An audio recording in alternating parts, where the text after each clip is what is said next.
Hai, makasih yang udah klik video ini. Tetap selalu semangat ya untuk kalian semua. Oh iya, ini kelanjutan ketiga, cerita Kuyang Dendam Dibawa Mati. Biar nggak bingung, boleh ke video per 1 dan 2-nya dulu ya. Link video ada di deskripsi. Kita mulai ceritanya.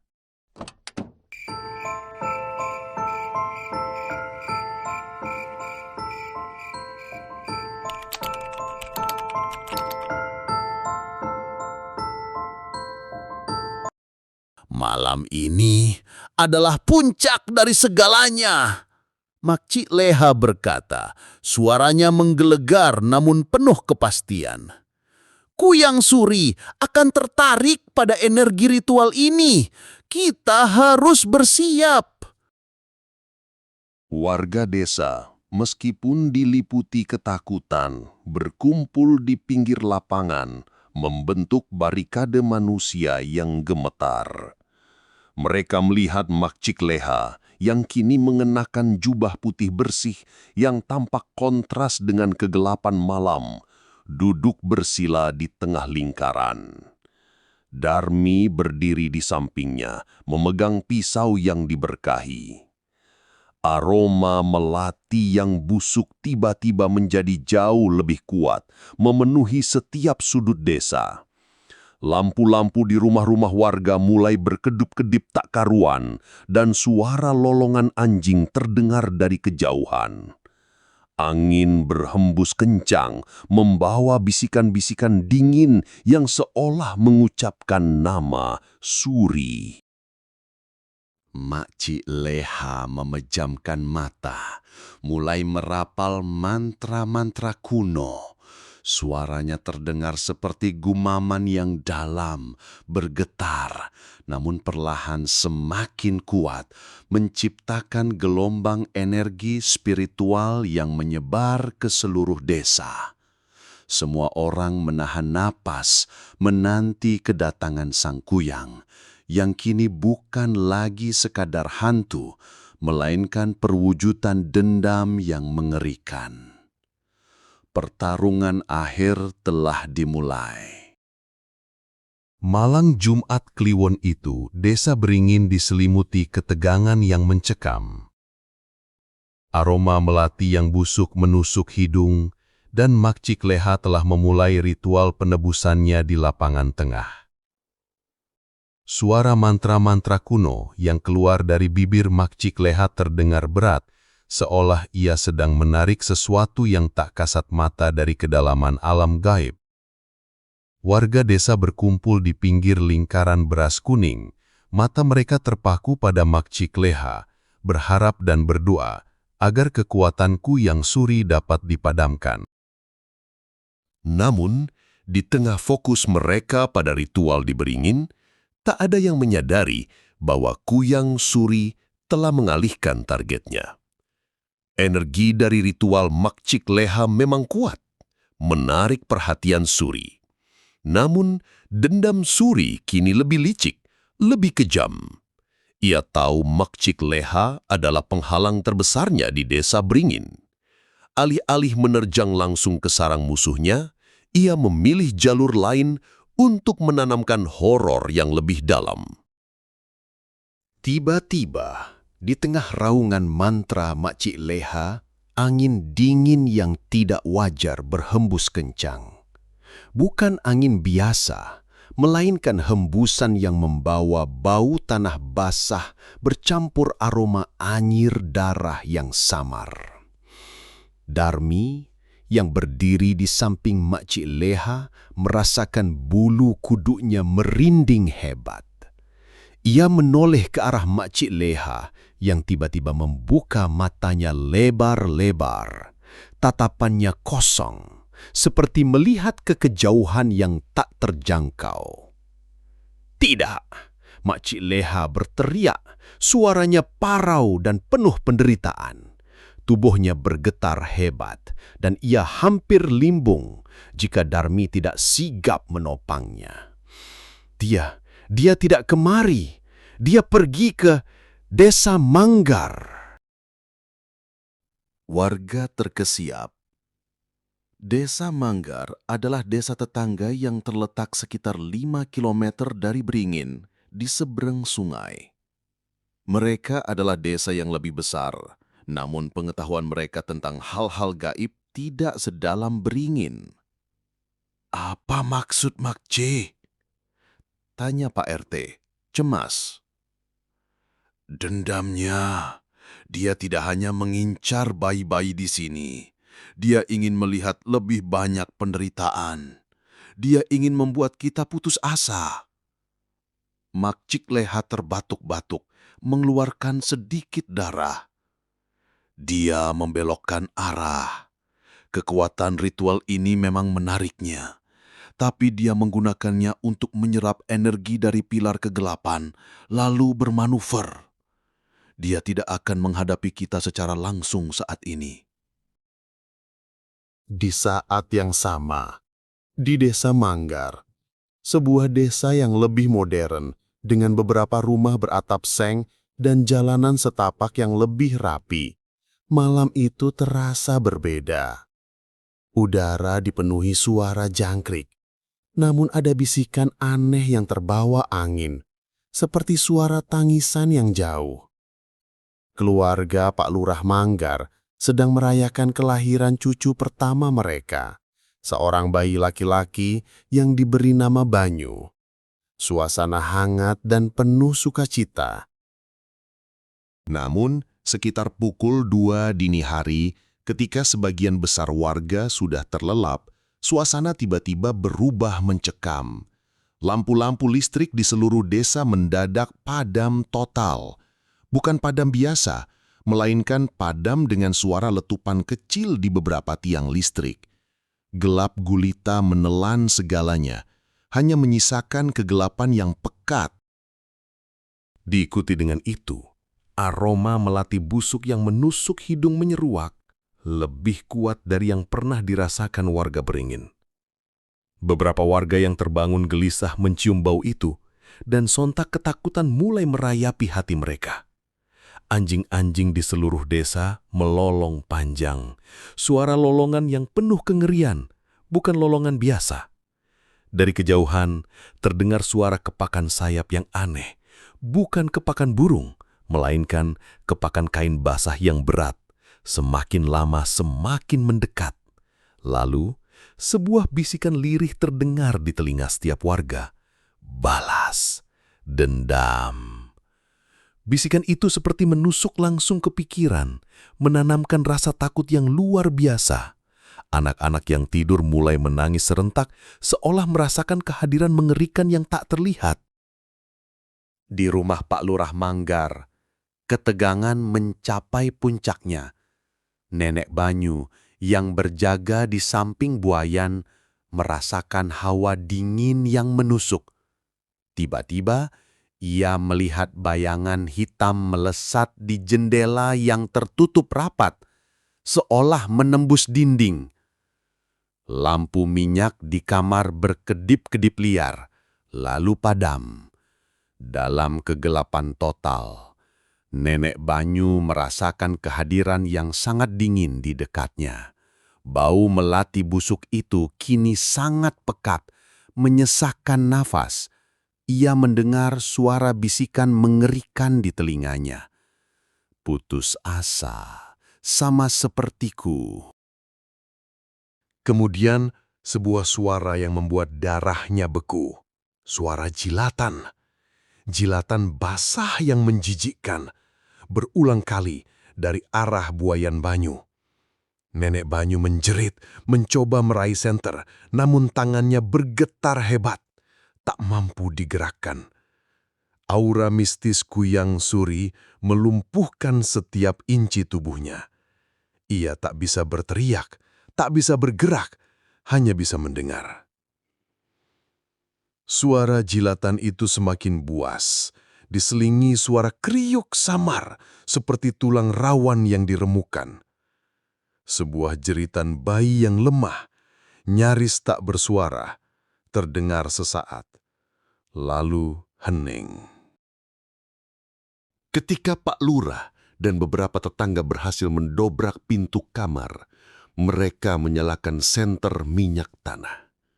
Pemandangan di hadapan mereka membuat semua orang muntah.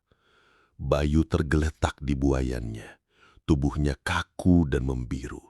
Namun yang paling mengerikan adalah kepalanya yang nyaris putus, dengan bekas gigitan kasar di lehernya yang mungil. Bukan hanya isap darah, ini adalah kekejaman yang tak terlukiskan, menunjukkan tingkat dendam dan kegilaan yang jauh lebih tinggi. Darah menggenang di buayan, dan di dinding di belakang buayan ada jejak lendir hitam kental yang mengering, serta goresan tajam seperti bekas kuku yang panjang dan runcing, seolah-olah Kuyang Suri mencengkram dinding saat melakukan aksinya.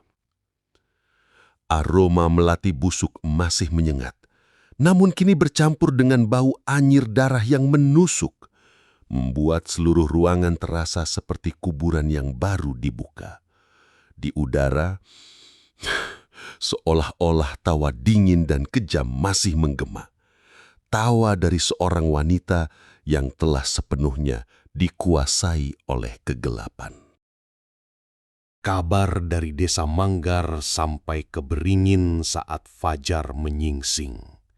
Dibawa oleh seorang warga Manggar yang ketakutan dan berlari tak tentu arah.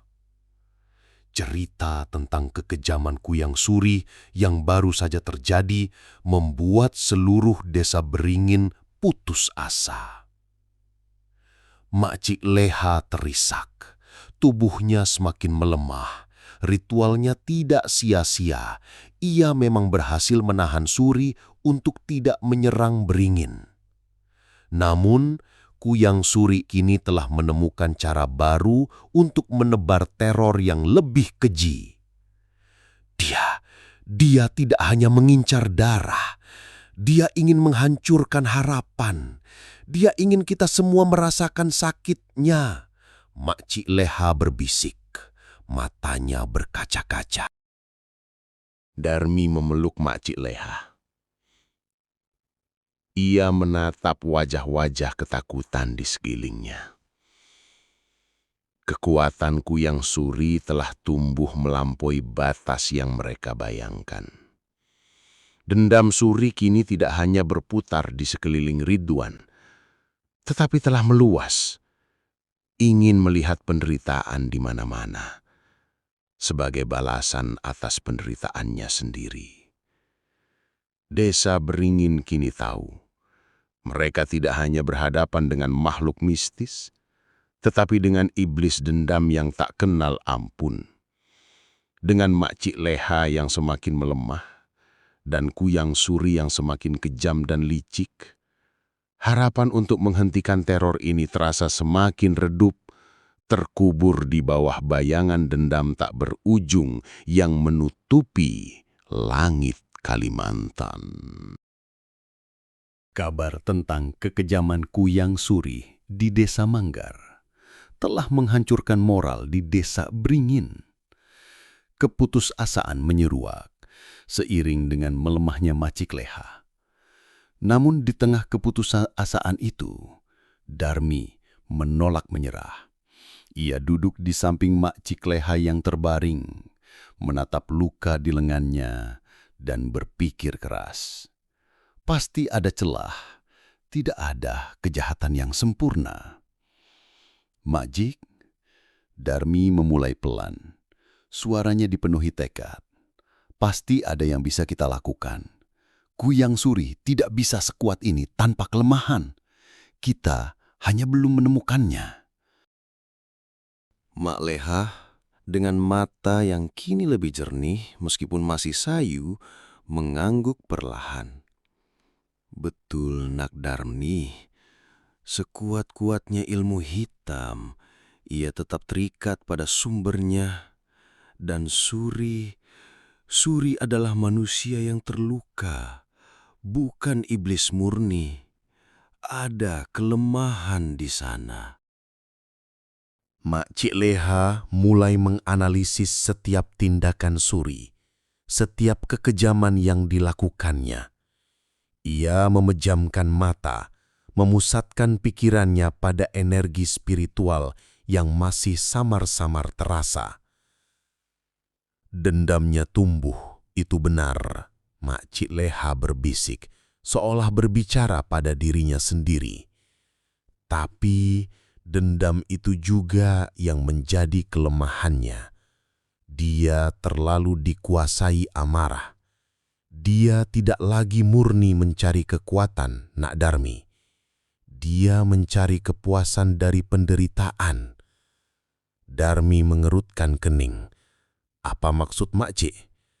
Saat di rumah Pak RT, dia mencabik bayi itu. Di desa Manggar, dia bukan hanya menghisap, tapi mengoyak leher bayi Banyu. Itu bukan caraku yang sejati mencari darah. Jelas Makcik Leha, Kuyang mencari esensi kehidupan, bukan kehancuran brutal. Ini adalah tanda bahwa emosi Suri telah merusak tujuan ilmunya. Makcik Leha melanjutkan penjelasannya.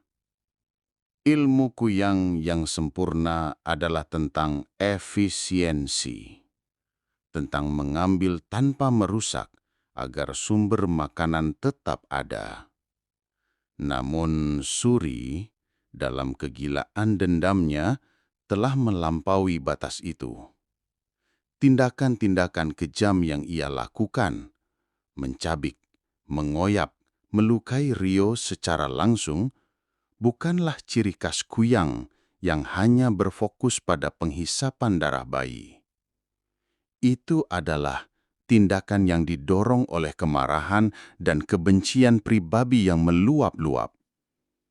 Dia tidak lagi memikirkan kelestarian, dia hanya ingin menghancurkan, kata Makcik Leha. Dan kehancuran yang ia sebabkan itu, meskipun memberinya kepuasan, juga menguras energinya secara tidak efisien. Semakin brutal dia bertindak, semakin banyak energi yang dia bakar, dan semakin dia terpapar pada kelemahan dasarnya sebagai manusia yang terperangkap dalam ilmu hitam. Makcik Leha menunjuk pada luka di lengan Darmi. Cairan hitam itu bukan hanya racun. Itu adalah manifestasi dari energi dendam yang tidak stabil. Dia membuang-buang kekuatannya untuk melampiaskan amarah, bukan hanya untuk bertahan hidup. Itu adalah kesalahan terbesarnya. Dari analisis ini, Makcik Leha menemukan dua potensi kelemahan yang bisa mereka manfaatkan. 1. Keterikatan pada tubuh. Karena Suri terlalu dikuasai emosi, ia tidak bisa sepenuhnya melepaskan diri dari esensi kemanusiaannya. Tubuh fisik Suri, yang biasanya disembunyikan dengan sempurna oleh Kuyang lain, mungkin kini lebih rentan atau terlacak karena gelombang emosi kuat yang dipancarkannya. Kekejaman brutalnya meninggalkan jejak energi yang lebih mudah dideteksi. Dia tidak lagi berhati-hati menyembunyikan tubuhnya karena pikirannya terlalu sibuk melampiaskan amarah. Makcik Leha menjelaskan, kita harus mencari tubuhnya. Kedua, ingatan dan simbol dendam. Dendam Suri berpusat pada Ridwan. Makcik Leha percaya ada sebuah simbol atau objek yang paling mewakili pengkhianatan Ridwan baginya. Objek ini bisa menjadi kunci untuk memicu ingatan yang menyakitkan atau bahkan menjadi wadah untuk mengikat kembali jiwanya. Kita harus menemukan sesuatu yang paling dia benci, yang paling mengingatkannya pada Ridwan. Mungkin cincin pertunangan yang dulu Ridwan berikan, atau bahkan potongan kain dari baju pengantin istri baru Ridwan, gumam Makcik Leha. Sesuatu yang akan memaksanya menghadapi luka aslinya, bukan hanya dendamnya. Makcik Leha kini memiliki rencana baru. Ia akan menciptakan sebuah umpan spiritual yang tidak hanya menarik Kuyang Suri, tetapi juga memicu luka emosionalnya. Umpan itu harus terkait dengan Ridwan atau pengkhianatannya. Dendam adalah api, Nak Darmi. Makcik Leha menghela napas. Jika kita tidak bisa memadamkannya dari luar, kita harus mencoba memadamkannya dari dalam, dengan memaksanya menghadapi bara yang pertama kali membakarnya. Kekhawatiran warga masih ada, namun kini ada secercah harapan. Penjelasan Makcik Leha tentang kelemahan Kuyang Suri memberikan mereka tujuan. Mereka tahu bahwa pertempuran ini bukan lagi tentang melindungi diri secara pasif, tetapi tentang mencari kelemahan musuh. Darmi merasakan semangatnya kembali. Luka di lengannya kini terasa seperti tanda pengingat, bukan kutukan. Ia tahu tugas mereka sekarang adalah mencari jejak tubuh Kuyang Suri dan mencari tahu apa simbol pengkhianatan Ridwan yang paling membekas di hati Suri. Hanya dengan itu, mereka bisa berharap untuk memadamkan pusaran dendam tak berujung yang telah menghantui desa Beringin. Waktu terus berjalan dan ketakutan masih menggantung di udara desa Beringin bagai kabut tebal. Namun, di tengah keputusasaan ada secercah harapan yang dipancarkan dari keteguhan Makcik Leha. Dengan bantuan Darmi, ia perlahan memulihkan kekuatannya, fokus pada dua kelemahan fatal Kuyang Suri, keterikatan pada tubuh fisiknya dan simbol dendam yang tak tersembuhkan. Makcik Leha meminta Darmi dan beberapa lelaki desa yang paling berani untuk mencari di hutan. Bukan mencari Suri dalam wujud kuyang, melainkan mencari tubuh aslinya yang tersembunyi. Mereka berbekal petunjuk samar dari Makcik Leha, aura mistis yang lebih pekat, bau melati yang sangat kuat dan busuk, serta jejak-jejak lendir hitam yang mungkin ditinggalkan kuyang saat memulihkan diri.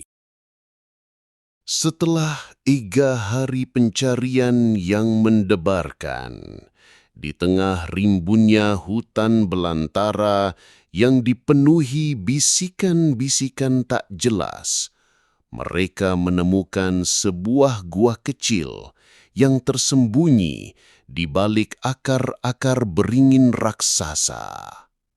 Aroma melati yang memuakkan menyeruak dari dalamnya. Di sana, terbaringlah tubuh Suri, pucat pasi, kurus kering, dan tampak seperti tak bernyawa.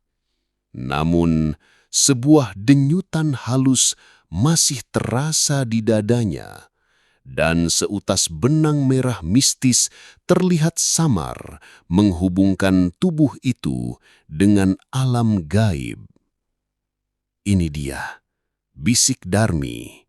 Mereka segera membawa tubuh itu kembali ke desa, menyembunyikannya di sebuah gubuk kosong yang telah dibersihkan dan dipagari dengan jimat pelindung.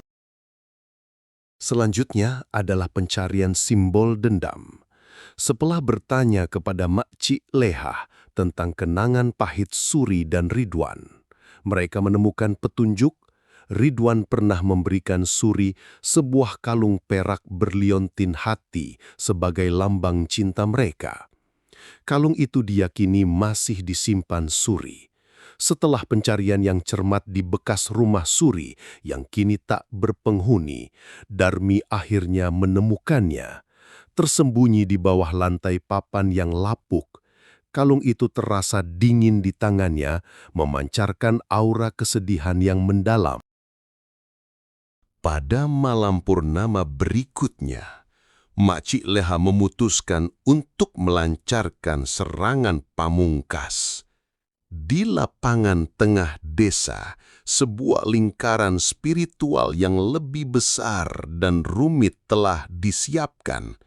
Di dalamnya Makcik Leha meletakkan tubuh Suri yang terbaring kaku, dikelilingi oleh lilin-lilin besar yang terbuat dari lemak hewan bunga kantil hitam, dan cermin-cermin kuno yang memantulkan cahaya redup.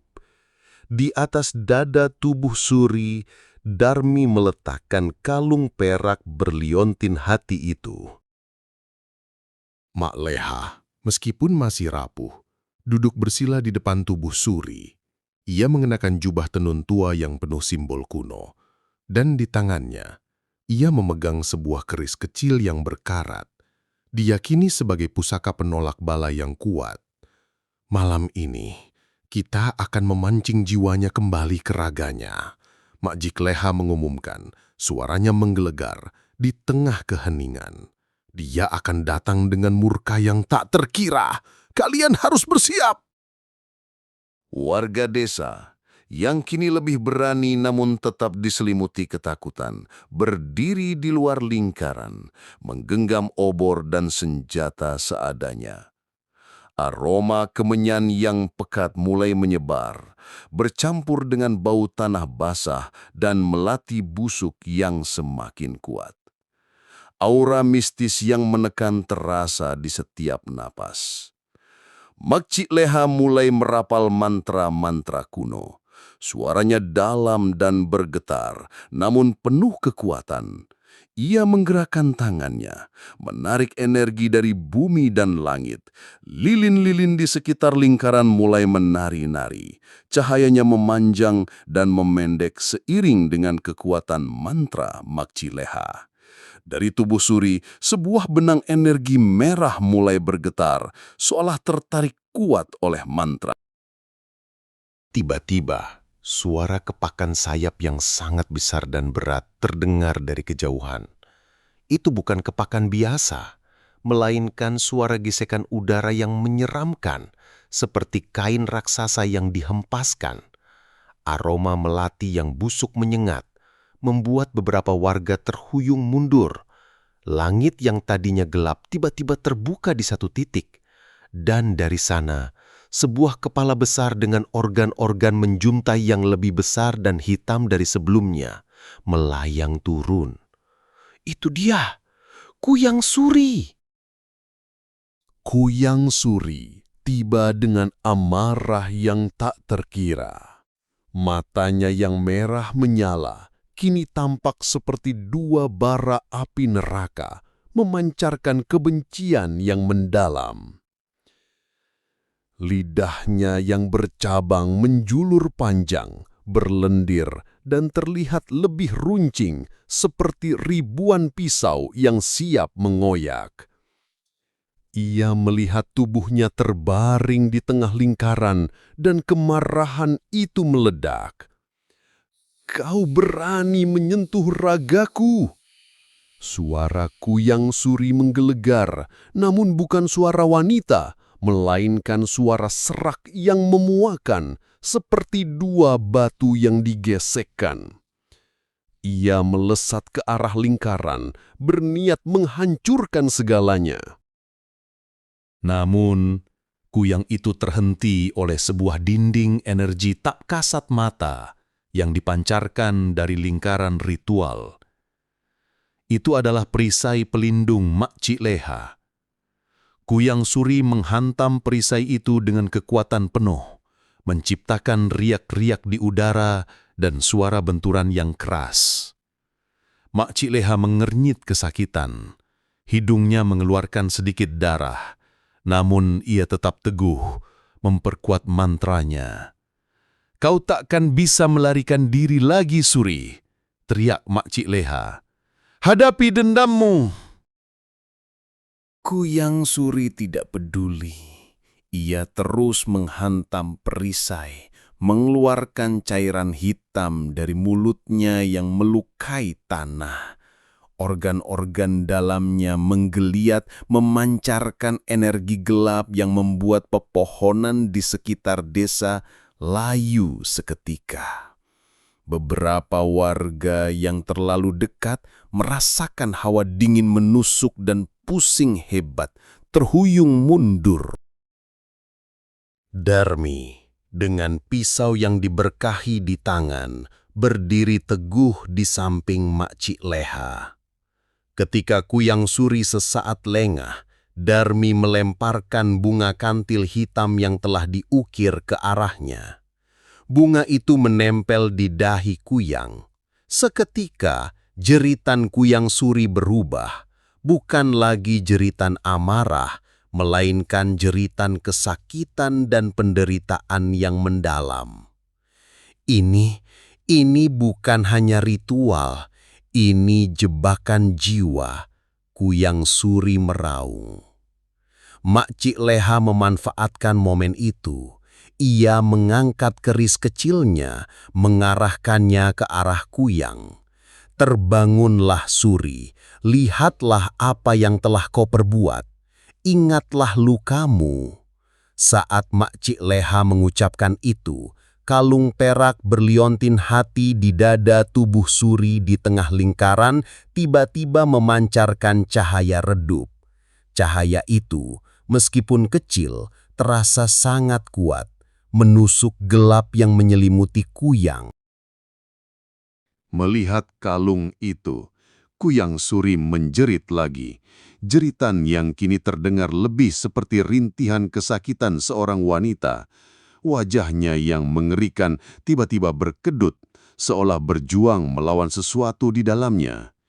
Ingatan tentang pengkhianatan Ridwan, tentang kebahagiaan yang direnggut, tentang rasa sakit hati yang mendalam tiba-tiba membanjiri kesadaran Kuyang itu.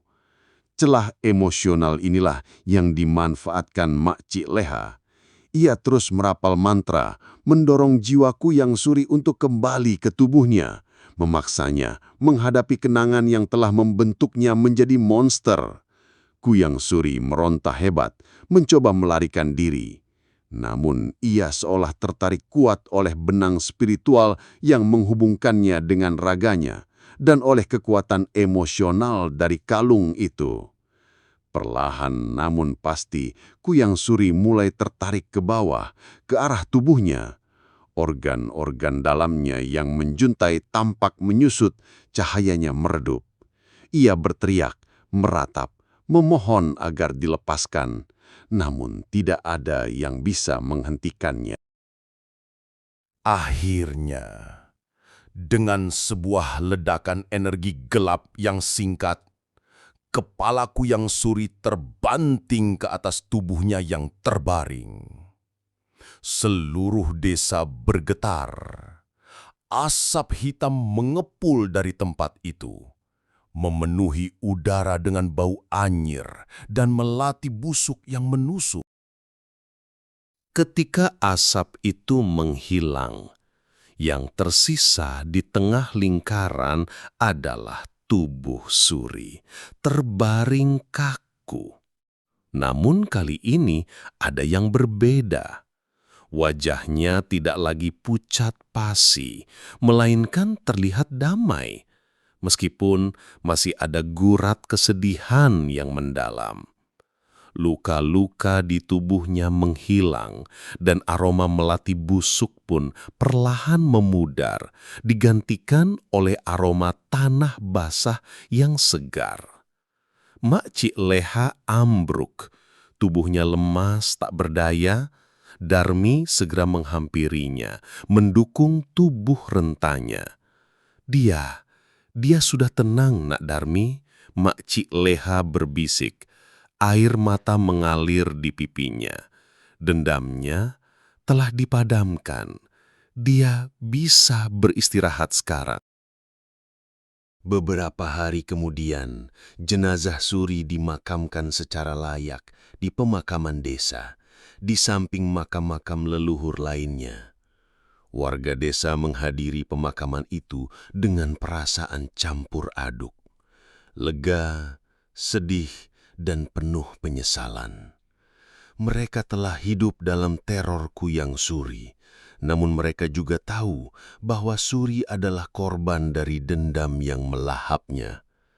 Sejak saat itu, aroma melati busuk tidak pernah lagi tercium di desa Beringin. Malam-malam kembali tenang dan tangisan bayi kembali dipenuhi kebahagiaan, bukan ketakutan. Mak Cik Leha memang tidak sepenuhnya pulih, namun ia telah menyelamatkan desa.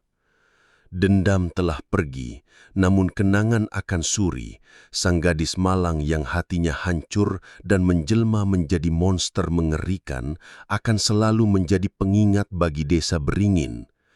Sebuah pengingat tentang betapa berbahayanya dendam yang tak tersembuhkan dan betapa pentingnya kebaikan dan pengampunan untuk memutus rantai kebencian yang dapat melahirkan kegelapan paling pekat. Ya, sampai sini dulu cerita kita kali ini. Share video ini ke teman-teman kalian kalau kalian suka cerita ini. Jangan lupa klik like dan subscribe channel Hanya Horor. Assalamualaikum warahmatullahi wabarakatuh. Hanya Horor pamit, sampai jumpa di cerita selanjutnya.